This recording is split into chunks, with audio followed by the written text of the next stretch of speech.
మన VVIT university, absolute discipline, absolute education.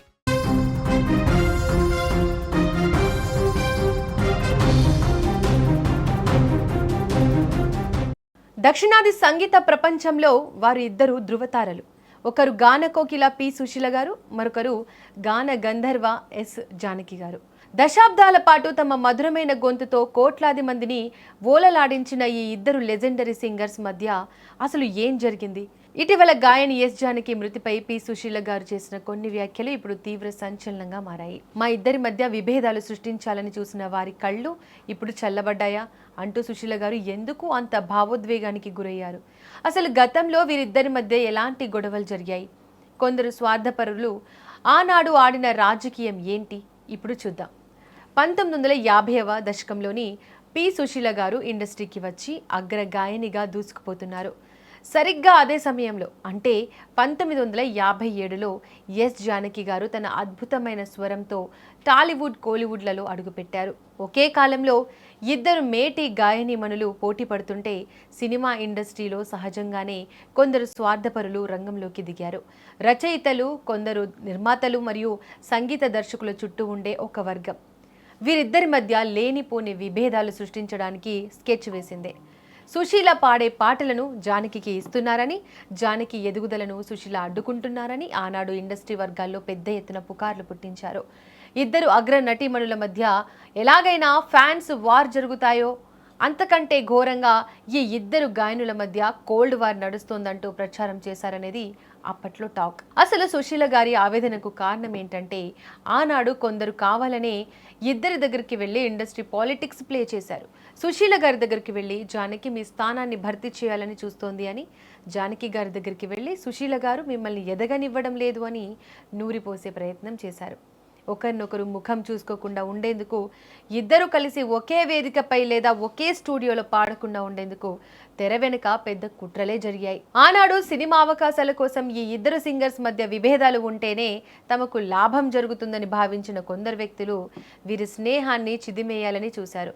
అందుకే సుశీల గారు ఇప్పుడు ఆనాడు మమ్మల్ని విడదీయాలని చూసిన వారి కళ్ళు ఇప్పుడు చల్లబడ్డాయి అంటూ తన గుండెల్లో దాచుకున్న దశాబ్దాల నాటి ఆవేదనను బయటపెట్టారు సుశీల. కానీ బయట ప్రపంచానికి, ఆ స్వార్థపరులకు తెలియని అసలు నిజమేంటో తెలుసా? లోకం ఎంతగా పుకార్లు సృష్టించినా సుశీల, జానకిల మధ్య అనుబంధం ఎప్పుడు తెగిపోలేదు.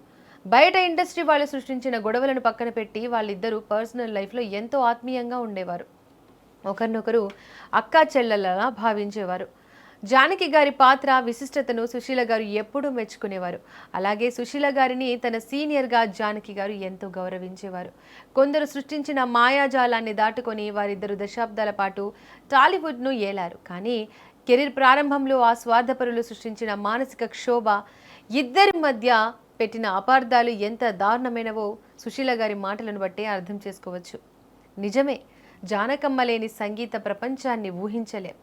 దశాబ్దానికి ఒక్కరే పుట్టే ఇలాంటి గాయనిమణుల మధ్య గొడవలు పెట్టాలని చూసిన ఆనాటి కుట్రలు కాలగర్భంలో కలిసిపోయిన సుశీల, జానకిల మధుర గాత్రాలు మాత్రం తెలుగువారి గుండెల్లో ఎప్పటికీ నిలిచే ఉంటాయి. జానకమ్మ భౌతికంగా మన మధ్య లేకపోయినా ఆమె పాడిన వేలాది పాటల రూపంలో ఎప్పటికీ చిరంజీవిగానే ఉంటారు. అందరూ ఏదో అనుకుంటాం, మనం ఉన్నన్నాళ్ళు తిన్నారు మమ్మల్ని ఇద్దరిని. నా మీద ఆవిడకి చెప్పి, ఆవిడ మీద నాకు చెప్పి, ఇట్లాగా ఏడిపించుకుని తిన్నారు మనుషులు. ఇప్పుడు వాళ్ళందరికీ చల్లగా ఉంటారు ఆ కళ్ళు. ఏం సాధించావు? పుట్టించినందుకు ఏదైనా సాధించారు. ఆవిడ అన్నీ సాధించింది, సాధించడానికి ఏమీ లేదు. బిడ్డను కన్నది, హస్బెండ్ పెళ్లి చేసుకుంది, అన్ని కూడా అది కూడా పరిపూర్ణంగా చేసింది. ఆవిడకి ఇంకా సాగే లేదు.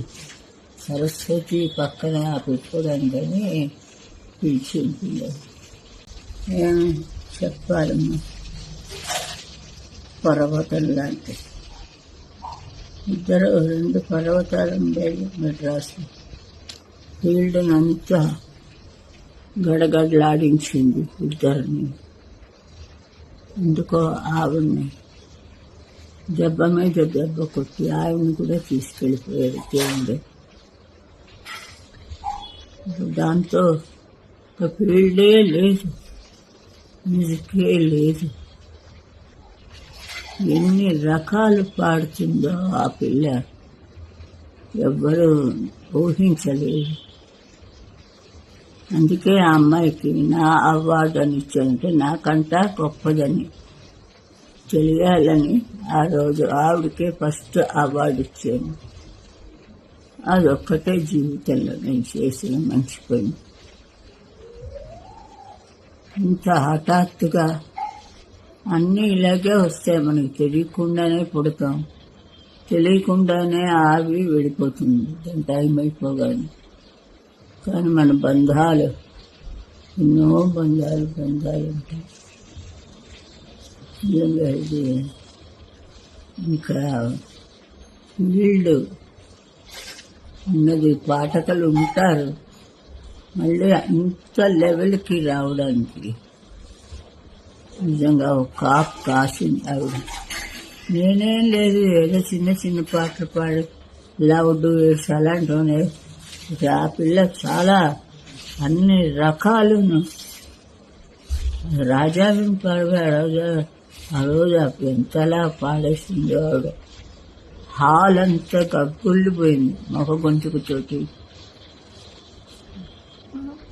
నేను కూడా వినలేదు ఎప్పుడు మొగ గొంతుగా. ఏదో ముసలి పాట, చిన్న పాట, చిన్న చిన్న చిన్న సరదాయినవన్నీ పాడేది.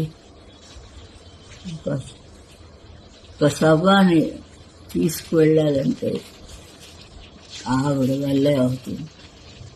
ఆడియన్స్ని ఎలా ఆకట్టుకోవాలి ఆవిడకి తెలుసు. నా ముందు ఉత్సాహ విగ్రహం నేను పక్కన అంతే. అలాంటిది దానికి రోజు నా సిస్టరు లేదంటే ఏం చెయ్యాలి, ఏడుపులోంచి కళ్ళ నీళ్ళు కూడా రావటం లేదు. అసలు ఏం చెయ్యాలని కూడా ఏం తెలియదు. అంత ఆవిడకి దేవుడు సరస్వతీదేవి పిలిచి ఉంటుంది అనుకుంటాను ఆవిడ్ని. ఇక్కడ కచేరీ పాడాలి నువ్వు వచ్చేసి అని చెప్పి తీసిపోయింది.